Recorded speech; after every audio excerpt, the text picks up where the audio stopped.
Hello and welcome friends on another lecture of Leo English Hub, and today we are going to learn a new tense and it is perfect future tense. Before we move ahead, I would like to request you to subscribe our channel so that you don't miss any update and we also get supported.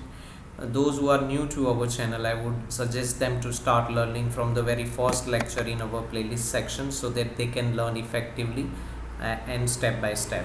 So here we have the ninth tense perfect future tense on your screen. Positive formula is subject plus will plus have plus verb 3 plus object. In negative, subject plus will plus not plus have plus verb 3 object. Verb 3 means the past participle form of the verb, and we have used this form, past participle form of the verb, in all the perfect tenses: perfect present, perfect past and perfect future tense. Those who want to refer to only tenses and want to start learning from the very first tense, it is simple present tense, they can go to the lecture number 12 on our playlist so that they can revise tenses only. Let's move on to the next screen, guys. You can write down all the things that you can see on your screen at the moment. I'm moving ahead to the next screen for practice sentences, and today I'm going to give you 10 practice sentences in the form of a short story. So it will be really very interesting for you to learn English sentence formation in this way, and it is really very effective and easy.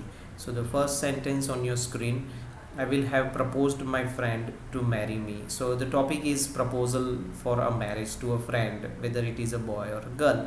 So I will have proposed my friend to marry me. I will not have proposed my friend to marry me. So here we have kept it simple by adding only not in the negative sentence. We have not changed anything. In the next sentence, I'm going to change something. So she or he will have replied me after thinking seriously. She or he won't have replied me without even thinking. So these kind of sentences represent perfect future tense, and you will have to make n number of sentences like this in conformity of cohesiveness with them, so that you can understand the things that are accommodated grammar things, grammar lectures we have learned until now, and all the things that you can mention about. So let's move on to the next screen. Third sentence: I will have informed her or him with total facts about me. I will not have hidden any information about me. So all these things are really important in practical life as well, not just for English communication or learning English, but it is good for our life. So in a way we are also implanting some good thoughts in ourselves. Fourth sentence: she or he will have tasted my eligibility while replying. She or he will not have seen my wealth while replying.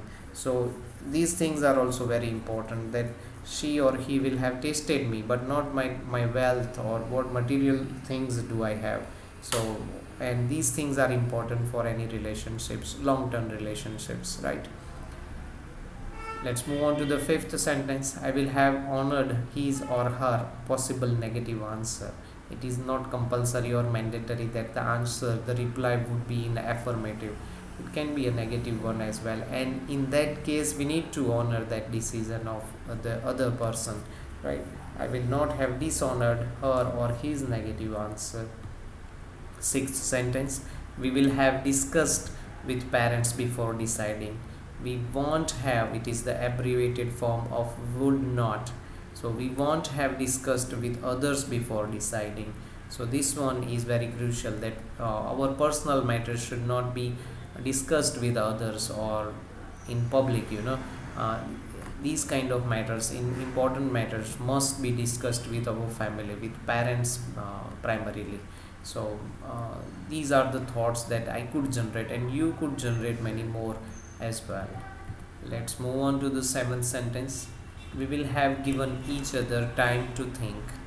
We will not have given each other deadlines to think. There can't be any deadline in relationships, and particularly when we are going to form a new relationship with someone, long term relationship, right, reliable relationship, we should always give some space to them. both families will have agreed for our marriage. Both families will won't have agreed for a court marriage. So sometimes the parents are attached with us emotionally, and they want us to get married in a traditional and conventional way, and it is in somehow our responsibility as well that we fulfill their desires and we go through that process as well if possible. Ninth sentence: my parents will have arranged a traditional marriage. My parents will not have arranged an expensive marriage, expensive one. So a one represents the marriage itself. So it is not compulsory that the marriages must be expensive. They can be carried, they can be arranged in traditional way with limited budget as well. I will have understood marriage as a big responsibility. Sometimes we take things for granted, right? But it should not be done. I will have taken things lightly. I will not have taken things lightly. So we must not take things lightly when it comes to form relationships for a long time. So I will have understood marriage as a big responsibility, and it is in real terms a big responsibility. We must not take it lightly or taken for granted, right? So I hope guys all these 10 sentences will guide your way, will pave on way for you to generate more and more sentences in this particular tense of perfect future tense. So don't forget to like our lecture, don't forget to subscribe our channel and share it to your friends and family so that they get an opportunity to learn English skills in an effective manner. So we will meet you in the next lecture with more informative lectures. Until then, take care. See you soon. Thank you very much.